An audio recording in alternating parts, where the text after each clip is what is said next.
Before we get into the video, could everyone please subscribe to my Endless Diary Tales channel? Thank you so much. The day I decided to leave, a small gathering materialized in the office. Supposedly a farewell celebration orchestrated by my colleagues. Yet amidst the forced cheer, Joan, the intern who had started her journey at the company alongside me, wore an expression of stark disbelief. Her eyes, wide with a mixture of confusion and something akin to accusation, fixed on me. "Why are you suddenly quitting?" she asked, her voice barely a whisper above the murmur of polite conversation. "You took credit for my work before and I let it slide. Just stay." Her words, laced with a false sense of camaraderie, grated against my nerves. Without a word, I brushed past her, a dismissive gesture that sent a ripple of surprise through the small crowd. I snatched my bag from my desk and walked out, the weight of past injustices a heavy cloak around me. In what felt like a lifetime ago, Joan and I had indeed begun our internships at this very company, two hopeful aspirants vying for a coveted permanent position. Driven by an almost desperate ambition, I had poured countless nights into crafting what I believed to be the perfect proposal, a meticulously researched and innovative plan designed to impress the higher-ups. But then, with a sickening twist of fate, Joan had submitted an almost identical proposal mere moments before I could. The fallout had been swift and brutal. I was branded a plagiarist, a leech who preyed on the ingenuity of others. Isolation became my constant companion, punctuated by the venomous whispers and averted gazes of my colleagues. The situation had escalated to a terrifying climax when one of Joan's fervent admirers, a man consumed by an unhealthy obsession with her, had deliberately run me over with his car.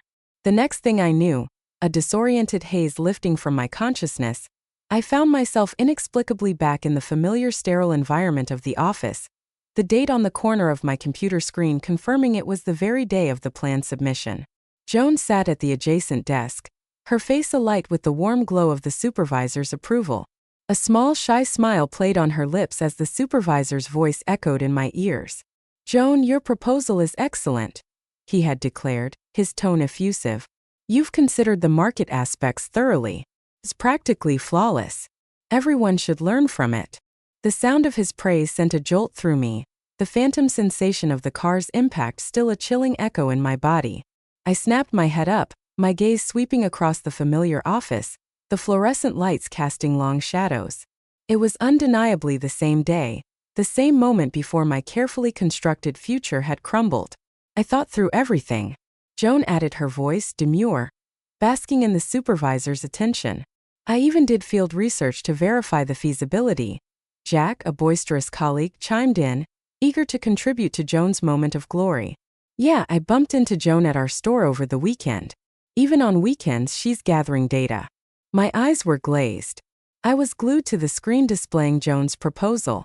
Every word, every detail was a mirror image of the plan I had conceived in solitude, never once sharing my ideas with another soul.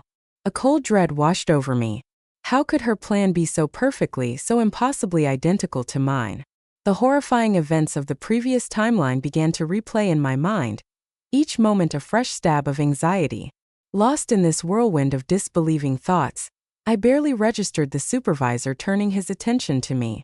"Lisa," he said, his voice carrying a note of expectation, "it's your turn to showcase your work, but I haven't received your plan since this morning. Did you complete it?" The words caught in my throat. I wanted to say yes, to declare that my plan was equally excellent, the very plan he had just lauded in Joan's presentation. My fingers tightened around the hard drive containing my work, a knot of confusion and apprehension twisting in my stomach. How could I explain the inexplicable similarity? How could I articulate the sinking feeling that history was about to repeat itself? Only this time I held the power to alter the course. The crucial difference was that in this iteration, I had yet to submit my proposal. A wave of grim determination washed over me. I would not allow the past to dictate my future. Lowering my head, I gritted my teeth and offered a carefully constructed lie. "Sorry, supervisor," I mumbled, feigning a lack of confidence. "I'm still getting used to the work, so I didn't finish on time." The supervisor's face darkened with displeasure. He slammed his phone onto the desk, the sharp sound echoing in the sudden silence. "The company isn't here to support slackers," he snapped. You and Joan joined together and are in the same team. She can over-deliver, but you can't even hit the basic completion. There are limited positions, so make the most of it." I remained silent, my gaze fixed on the floor, absorbing his reprimand without protest. Jack, ever the supervisor's loyal follower, seized the opportunity to further solidify his standing. "There's the difference between people right there," he sneered, casting a smug glance in my direction. He received a subtle nudge from Joan, who offered a saccharine smile and said, "That's because of your great teaching." Watching their carefully orchestrated display, a bitter laugh echoed in the confines of my mind. In the previous timeline, the discovery of our identical plans had ignited a fierce confrontation. Desperate to clear my name, I had presented the extensive groundwork I had meticulously laid, hoping to prove the originality of my work. Just when I thought Joan was cornered, she had produced an equally convincing set of evidence, with Jack readily offering his unwavering support. As a senior staff member known for his sharp intellect and perceived fairness, Jack's endorsement had instantly cast me in the role of the guilty party. Unable to provide further proof and witnessing the hushed accusatory whispers of my colleagues, I felt trapped. Someone outright stole another person's work in ages. Better keep my distance. People like that should be fired. I had felt the walls closing in. Joan, ever the master of manipulation, had burst into tears, accusing me of plagiarizing her hard work, her performance bordering on theatrical fainting. Furious and defeated, I had stormed out of the office, only to be pursued by Jack, who had demanded an immediate apology to Joan.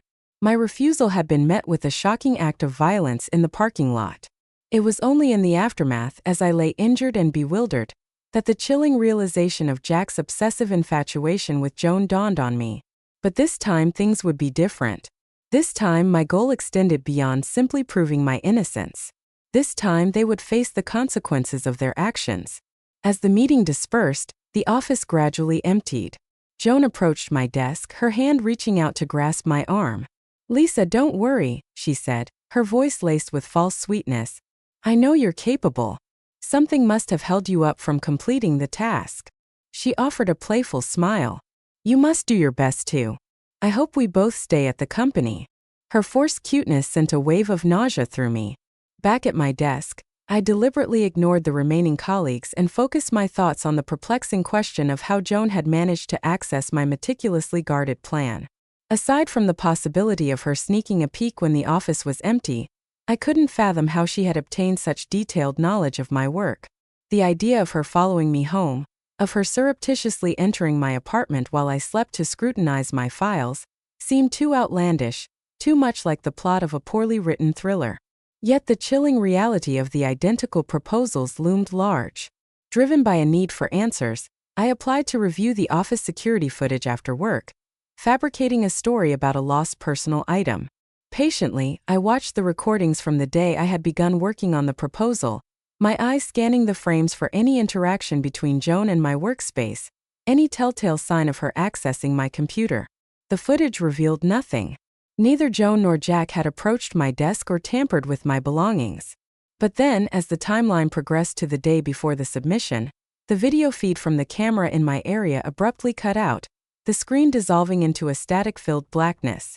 "What happened here?" I asked the security staff, pointing to the sudden interruption. "The camera in your area broke." One of them explained matter-of-factly, "We've scheduled repairs for tomorrow." The timing felt too convenient, too perfectly aligned with Joan's potential need for unsupervised access. Could it be that she had seized the opportunity presented by the malfunctioning camera to examine my proposal? While there was no concrete evidence to support this theory and no one I could discreetly ask for confirmation, a sense of unease settled over me. Caution, I decided, was my best course of action. The following day, a new team task was assigned, and I resolved to safeguard my work with meticulous care. Every time I left my desk, even for a brief moment, I made sure to lock my computer screen. After work, I diligently copied all my completed documents onto an external hard drive, which I would then take home, permanently deleting everything from my computer's hard drive. This way, I reasoned, Joan would have no further opportunity to pilfer my ideas. The day before the looming deadline, Joan approached my desk, her demeanor radiating an unsettling blend of concern and veiled urgency. "Lisa, how's it going?" she asked, her voice pitched slightly higher than usual. "Need any help? We can't delay this time, or the supervisor will have a word with you." Instinctively, I minimized the document on my screen, my gaze meeting hers with a defensive edge. "Almost done," I replied curtly. "Wrapping it up soon." She persisted, her eyes lingering on my screen. "Want me to take a look?" Startled by her forwardness, I quickly refused. "No thanks," I shot back, adding a probing question of my own. "How about you? How's yours coming along?" Joan responded with an unsettling confidence. "I'm almost finished too. I've come up with an amazing idea this time." As she elaborated, a chilling wave of recognition washed over me. Her amazing idea was the very core of my proposal, the innovative solution I had painstakingly developed after hours of brainstorming and research. How could she possibly know? The blood ran cold in my veins. The rest of her words faded into a meaningless drone. I was lost in a sea of disbelief and growing despair. Lisa, what's up? You think my idea is great too, right?" Joan beamed at me, her smile almost blinding in its artificiality. I forced a weak, "Yeah," to my lips. "Good luck, Lisa," she said, turning to leave. "I'm heading back." Once she was gone, I reopened my document. The words on the screen now mocked me. The joy I had once felt in my work had evaporated, replaced by a gnawing sense of violation. After a few moments of agonizing contemplation, I made a drastic decision. I deleted everything, the culmination of days of effort vanishing into the digital ether. The proposal was due tomorrow, and with no time for another meticulously crafted draft, I had no choice but to start anew, to create something entirely different. Working late into the night, fueled by a potent mix of anxiety and determination, I finally finished a revised proposal just before midnight. To prevent any further unforeseen circumstances, I immediately sent it to the supervisor's email. Despite the late hour, I managed to get a surprisingly refreshing sleep. The next morning, I headed to work with a renewed sense of purpose, a fragile optimism fluttering in my chest. But as soon as I stepped into the office, I was met with a palpable shift in the atmosphere. A chorus of hushed whispers followed me as I walked towards my desk. "You here? Lisa didn't finish her task again, and she even passed someone else's work as her own. I heard the supervisor was fuming this morning. They said it was Joan's she stole. She even emailed it overnight just to fake it as hers. We better steer clear of folks like her. What do I do? She sits right next to me. Can I apply for a seat change?" The snippets of conversation, sharp and accusatory, struck me like physical blows. Just then, the supervisor emerged from his office and beckoned me over. "Lisa, come to the office." When I entered, Joan was already inside, her eyes red and swollen, her expression one of utter devastation. The supervisor sat down, his gaze direct and unwavering. "With just the three of us here, Lisa, tell the truth. Did you use Joan's proposal?" The question felt like a plunge into icy water. So this was how it had turned out. Despite all my precautions, I had still been unable to escape the shadow of accusation. Where had I gone wrong? Joan turned to me, tears streaming down her face. "Lisa, I've always been nice to you. Never given you a hard time. Why do this to me?"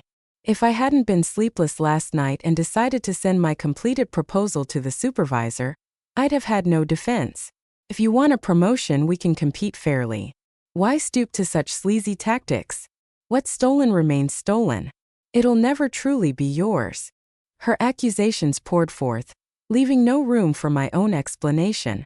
She was clearly playing the victim, her feigned outrage a carefully constructed performance. The supervisor pulled up our proposals on the screen. Except for the names, the content was once again a blatant copy. A grim amusement flickered within me at the sheer audacity of it all. Joan might have somehow accessed my initial proposal, but surely she couldn't have replicated the intricate details of the hastily revised version I had submitted last night. I pointed to a specific section on the screen. "Joan," I asked, my voice calm despite the turmoil within, "how did you analyze this particular set of data?" I expected her to falter, to stumble over the explanation. Instead, she articulated the entire process exactly as I had conceived it, her words mirroring my own thoughts with unnerving precision.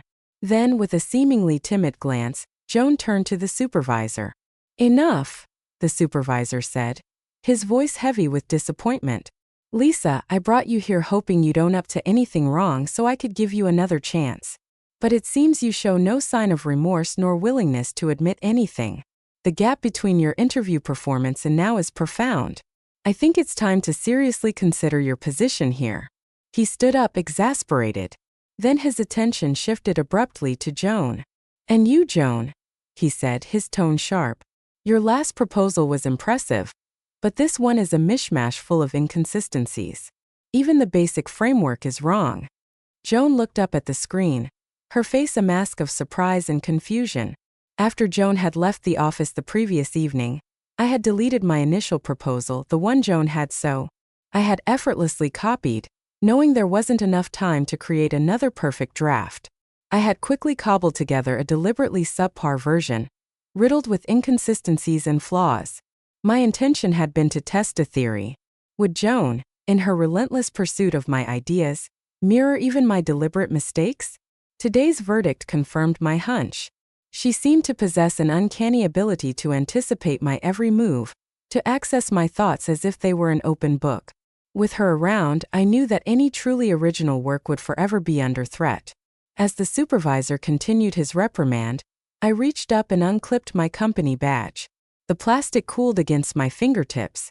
I tossed it onto the desk, the small clatter echoing in the tense silence. I have nothing more to say, I stated, my voice firm and resolute. What I create is mine. I have no interest in claiming someone else's as my own. I'm resigning. I'll draft the letter and submit it to the system soon. Please approve it promptly. Without waiting for a response, I turned and walked out, indifferent to their reactions. I was tired of pouring my energy into a place where my efforts were consistently exploited, where my originality was met with theft and deceit. I was done with this charade. But then, just as I reached the outer office, Joan came running after me. Her footsteps echoed on the linoleum floor.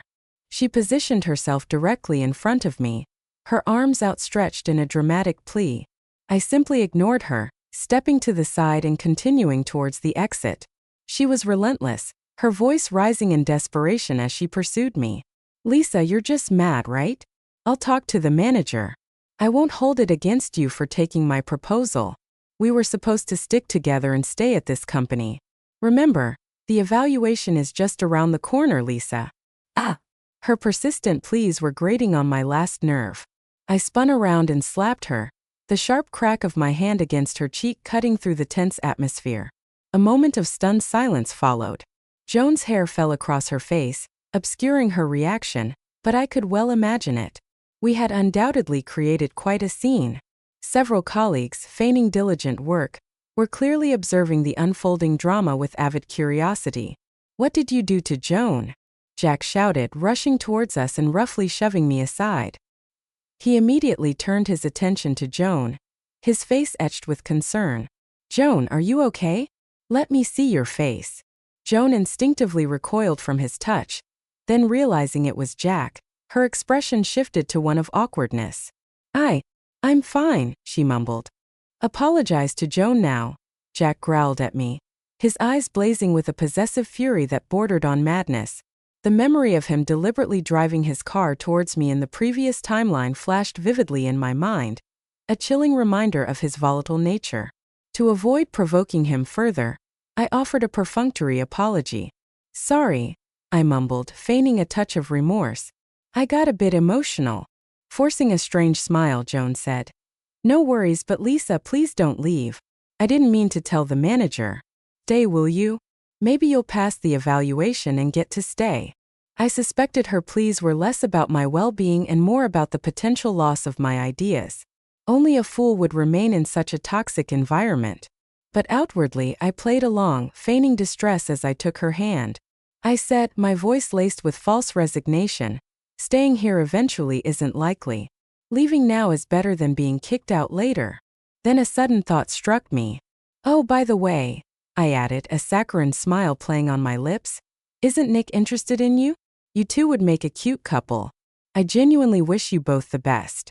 Just remember to invite me to the wedding. My words seemed to please Jack. who nervously touched his thinning hair and let out a self-satisfied chuckle. "Yeah, Joan, as long as you're here, who cares if Lisa leaves?" Hearing his dismissive remark and noticing the curious glances of our colleagues, Joan suddenly distanced herself from Jack, a flicker of discomfort crossing her face.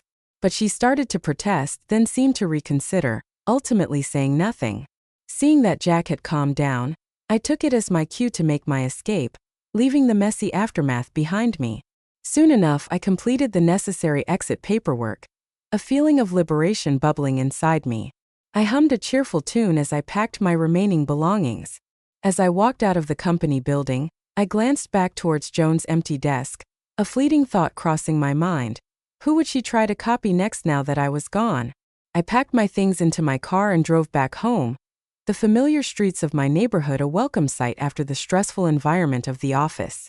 Usually, my cat would greet me with an enthusiastic rush to the door, but this time it remained aloof, observing me from a distance. When I tried to pet it, it let out a sharp hiss, its fur bristling. Perhaps it was the unfamiliar scent clinging to my clothes, the lingering residue of the day's unpleasantness. When my father arrived home later that evening, he found me lounging on the couch, a facial mask plastered to my face, my legs crossed comfortably as I watched television. He looked slightly perplexed. "Is something up at work today? Why are you home so early?" I shrugged nonchalantly. "I quit." My father burst into laughter, a hearty sound that filled the living room. "I told you I could just give you a position, but no, you insisted on starting at the bottom, and now you quit on your own." Honestly, the truth was the company where I had interned was one of our family's subsidiaries. Back when I had graduated, my father had offered me a comfortable position within the family business, but I had stubbornly refused. I had envisioned working my way up the corporate ladder as a personal challenge, akin to leveling up in a game. So I had applied to this particular company and had been hired based on my own merits, or so I had believed. Little did I know how things would ultimately unfold. I munched on sunflower seeds as I recounted the day's events to my father, explaining the strange occurrences and the final decisive act of resignation. He listened intently, his brow furrowed with concern. He too sensed that something was amiss and promised to discreetly look into the matter. With my newfound freedom, I indulged in a period of travel, exploring new cities and immersing myself in different cultures. The distance and the fresh perspectives gradually dulled the sharp edges of the past annoyances. Although I was no longer employed at the company, maintaining connections within its ranks proved surprisingly easy given my family's ties. As I had suspected, after my departure, Joan's performance took a noticeable nosedive. Without my ideas to draw upon, she failed to produce any significant proposals or achieve any noteworthy results. At times, she even struggled with the simplest tasks. Thanks to Jack's continued, albeit somewhat misguided support, she managed to avoid outright dismissal, but her earlier seemingly brilliant work was nowhere to be seen. While I was still pondering the precise nature of Joan's uncanny ability to replicate my ideas, we received an unexpected visitor at our home. "Dad, who is this?" I asked, a puzzled expression on my face as I looked at the man in sunglasses standing in our living room. My father introduced him. "This is Bob. I had him check out our place before and after following his suggestions. I truly felt a lot better physically. You mentioned those incidents at work, so I thought something seemed off and had Bob come over to check things out for you." Bob didn't fit the stereotypical image of someone with expertise in such esoteric matters. He looked younger than his stated age and possessed a casual demeanor that belied any air of mysticism. Sensing my skepticism, he removed his sunglasses and asked, "Have you been feeling unusually tired lately?" I paused, considering his question. Yes, I had been feeling a persistent fatigue, a weariness that seemed to go beyond the usual exhaustion of a demanding job. At the time, I had simply attributed it to late nights and stress, dismissing it as a temporary consequence of my work situation. But now, looking at Bob, a seed of doubt began to sprout in my mind. "Yeah," I replied slowly. "Especially my shoulders, they're sore." Bob nodded knowingly. "There's something unclean attached to you. You're feeling tired because someone put a curse on you. That person can enter your body through this curse. It's like he's sharing your soul, and that's why you feel exhausted." A shiver of unease ran down my spine. Before I could ask for further clarification, Bob continued, his voice taking on a more serious tone. This is just the beginning. If it's not lifted in time, your soul will start to fade. Eventually, you'll get edged out and won't be able to take control of your body again. By that time, you won't be the real you. Someone wants to replace you. The implications of his words were chillingly clear. I didn't need to think long about who might be behind such a malicious act. I had initially believed that Joan's motivation was simply to steal my work and advance her own career. But Bob's pronouncement suggested a far more sinister agenda. She wanted to take over my very being, to erase me and assume my life. All her seemingly friendly gestures after joining the company now appeared in a new disturbing light. A calculated ploy to gain access, to weave her way into my life. And to think I had, for a fleeting moment, considered her a genuine friend. My father's face was etched with worry. He turned to Bob, his voice urgent. Is there a way to fix this? Of course there is, Bob replied, reaching into his pocket. As long as you make the person who cursed you take this, the curse will break. He handed me a small white pill. Looking at the unassuming tablet, a plan began to form in my mind. I knew that directly confronting Joan was no longer a viable option. To make her ingest this pill, I would need the assistance of someone else, someone she trusted, or at least someone she wouldn't immediately suspect. Luckily, the perfect person came to mind. Eager to resolve this unsettling situation as quickly as possible, I arranged to meet him near the company at noon the following day. As expected, Jack arrived on time. His expression a mixture of curiosity and apprehension. I held out the pill. If you can get Joan to take this pill, I said, my voice carefully modulated, she'll fall in love with you soon and you'll finally get your dream girl. Jack looked deeply skeptical. Really? Why are you helping me? Adopting a convincingly sad demeanor, I responded. I'm not really helping you. After leaving the company, I felt bad about fighting with Joan. She was my best friend there, Jack. I can see you're a good guy. If Joan's happy with you, I'll be happy too. Jack, blinded by his infatuation, readily believed my fabricated sincerity.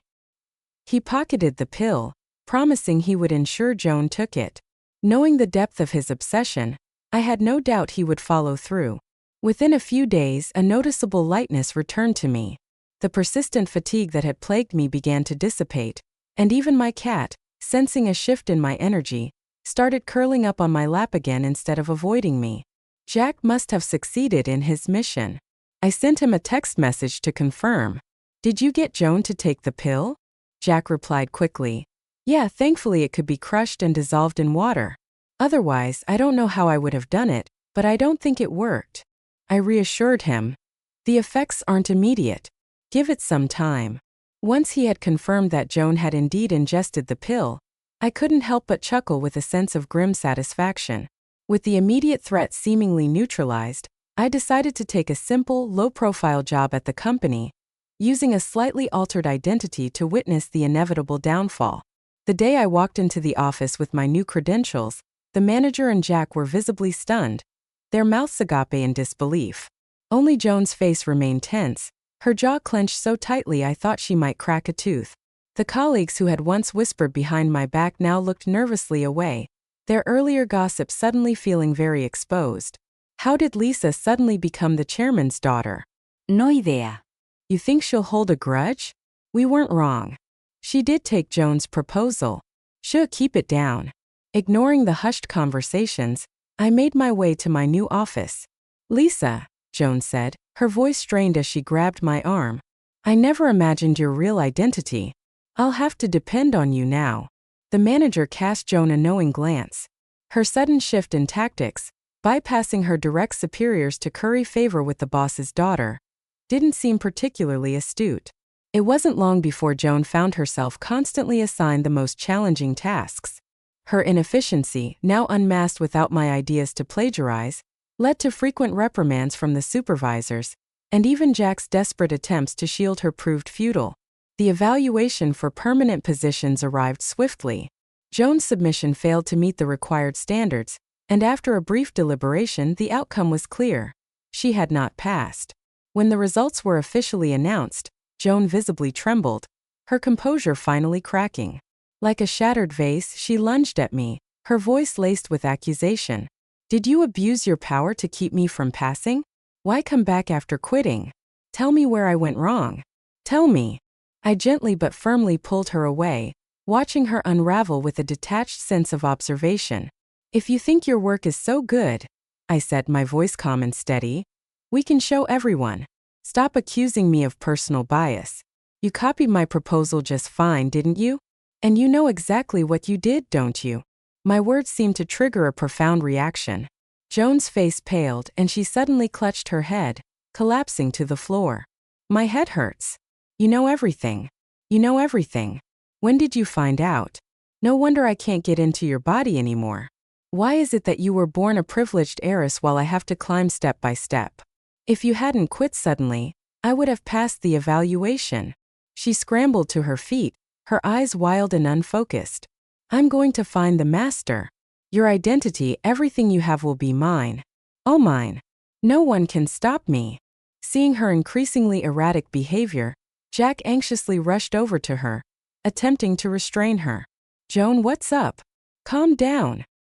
He then turned to me, his eyes bloodshot with anger and suspicion. What did you do to her? Is it because of that pill you dared to deceive me? Witnessing his volatile reaction, I signaled to the bodyguards I had discreetly positioned nearby. Having been betrayed once before, I had no intention of being caught off guard again. What pill? Joan suddenly looked up, her gaze locking onto Jack. A mixture of confusion and dawning horror, Jack, flustered and desperate to explain, blurted out. She gave it to me. She said it would make you fall in love with me, so I gave it to you. Upon hearing his confession, Joan's demeanor shifted from manic to murderous. She grabbed Jack by the neck, her fingers tightening around his throat. So it was you, she hissed, her voice filled with venom.